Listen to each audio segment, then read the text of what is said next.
लेंगे, डट के लेंगे, मार के लेंगे, नहीं छोड़ेंगे, नहीं छोड़ेंगे, डट के लेंगे, डट के लेंगे, नहीं छोड़ेंगे, नहीं छोड़ेंगे।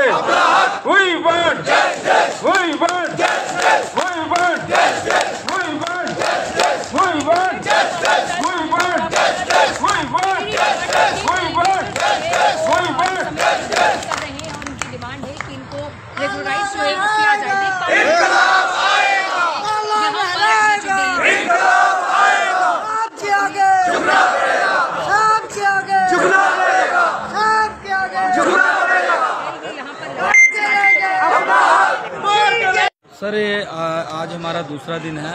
हमने 72 घंटे की कॉल दी थी। कल हमारी एमडी साहब से भी बात हुई थी। एमडी साहब तो हमारे फेवर में हैं, लेकिन जो हमारे मसले हैं 557 को लेके, 557 जो हमारे हैं उसमें इन्होंने 409 बंदों को एज ऑफ रिलैक्सेशन में डाल दिया, 14 बंदों को हरी झंडी दे दी, 134 बंदों को होल्ड पे डाल दिया। हम चाहते हैं कि इन्होंने बिल्कुल ही पीडीडी के जो बाकी पीछे एम्प्लॉई हैं उनका रास्ता बंद कर दिया। हम चाहते हैं कि कम से कम इन्होंने बड़ी आश लगाई थी कि हम रेगुलर हो गए, लेकिन रेगुलर तो दूर की बात है। अब ये बिल्कुल इन्होंने उसको ऐसे रख दिया। SRO 381 पीडीडी का है।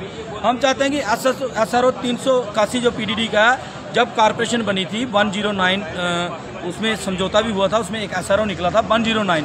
उस SRO में ये लिखा हुआ कि पीडीडी के जितने भी डेली वेजर हैं, जब तक SRO 381 में रेगुलर नहीं होंगे, इनके ऊपर कोई और रूल अपनाया नहीं जाएगा।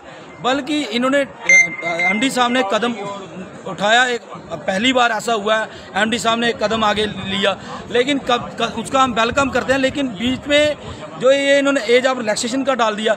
अब जब मैं डिपार्टमेंट में लगा था, जहाँ 22 साल का था, जहाँ 18 साल का था, आज मैं 40-42 साल का रहा हूँ। मुझे कोई कहेगा कि 18 साल का लड़का बन जा, वो मैं कब बनूंगा। अब इन्होंने देखना था एज ऑफ एंगेजमेंट के हिसाब से, जब से हम लगे हैं, जब से इनका CV था, जब से ये लगे। अब ये बल्कि जिस रूल को ये सर्विस सिलेक्शन बोर्ड का ही रूल आता है, उसमें ये देख रहे हैं, उसमें तो 40 साल के ऊपर किसी को सर्विस मिलती ही नहीं। अगर JED के पास भी भेजेंगे, डिपार्टमेंट में भेजेगा, उसके पहले